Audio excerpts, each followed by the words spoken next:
नमस्कार। राजस्थान में राज्य सरकार के कर्मचारियों को वेतन विसंगति को लेकर एक मामला अभी चर्चा में है, क्योंकि कुछ दिन पहले माननीय मुख्यमंत्री की ओर से 1 सितंबर 2024 से जो विसंगति कमेटी है उसकी अनुशंसाएं लागू करने को लेकर बात कही गई थी। अब दरअसल विसंगति के बीच में एक जो स्कूल लेक्चरर है उनके लिए भी क्योंकि अनुसूची 5वीं के अंतर्गत कुछ कटौतियां स्कूल लेक्चर के लिए भी की गई थी। तो आज हम इस वीडियो में समझेंगे कि स्कूल लेक्चरर जो है उसे वेतन कटौती से कितना नुकसान हो रहा है, क्या इसका प्रभाव है वो स्कूल लेक्चरर पर कैसे पड़ रहा है। तो चलिए शुरू करते हैं। सबसे पहले भटनागर समिति जो 1/7/2013 से लागू की गई थी, उसके अनुसार स्कूल लेक्चरर का जो मूल वेतन है वो तय किया गया था 18,750 रुपये। ठीक है, लेकिन जब 7वां पे कमीशन आया तो उससे पहले राज्य सरकार ने निर्णय लिया कि अब जो स्कूल लेक्चरर का जो मूल वेतन है या फिर जो बेसिक है उसे घटाकर हम कर रहे हैं 16,890 रुपये। अब इसको समझने के लिए कि ये क्यों किया गया, हम थोड़ा सा पीछे चलते हैं।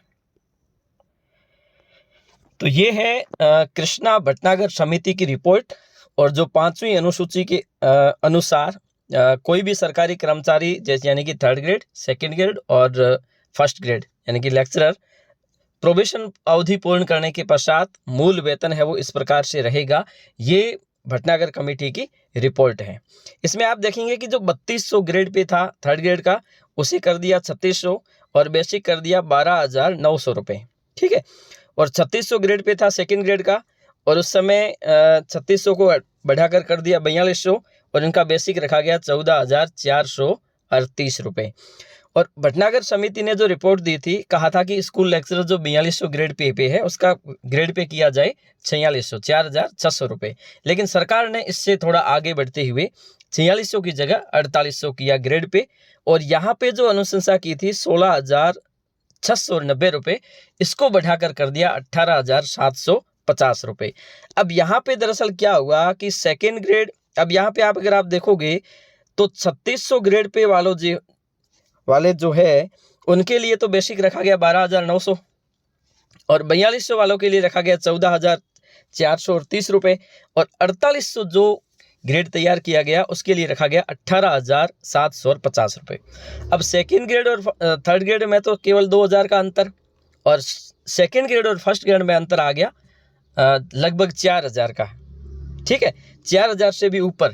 तो ऐसी स्थिति में जो 2nd ग्रेड के अध्यापक थे, विशेषकर जो यूं कह सकते हैं कि 4200 ग्रेड पे पर जो भी कर्मचारी थे, उन्होंने सरकार से मांग की कि जो गैप आपने 2nd ग्रेड यानी कि 2nd ग्रेड मतलब 4200 ग्रेड पे वालों के रखा है, वही 4200 और 4800 के बीच में रखा है, उतना ये जो गैप है बहुत ज़्यादा है, क्योंकि 2nd ग्रेड और 3rd ग्रेड के बीच में गैप बहुत कम है। तो यहाँ पे ये गैप ज़्यादा है, इसलिए वो चाहते थे कि 2nd ग्रेड और 1st ग्रेड के बीच में थोड़ा गैप रह जाए और वो 3rd ग्रेड से थोड़े ऊपर आ जाए। उन्होंने काफ़ी सरकार के सामने अपनी बात रखी, लेकिन अंततः उनकी बात नहीं बनी। तो सरकार ने एक बीच का रास्ता अपनाया। सरकार ने कहा चलो ठीक है, हम आपका वेतन या बेसिक तो नहीं बढ़ा सकते, एक काम करते हैं, जो 1st ग्रेड है उनका हम वेतन कम कर देते हैं। जो 18,750 रुपये थे उसको कम करके हम कर देते हैं 16,890। अब आप खुश हो जाओ, मतलब आपको हम नहीं दे रहे हैं, लेकिन आपकी जो मूल समस्या है ना कि हमारा 2nd ग्रेड और 1st ग्रेड के बीच में ज़्यादा गैप है, उसको हम कम कर रहे हैं, और उन्होंने कर दिया 16,890 रुपये। अब उसके बाद में दिक्कत कहाँ आई वो समझाता हूँ। और ये निर्णय लिया गया सरकार ने 7वां पे कमीशन लागू करने से पहले।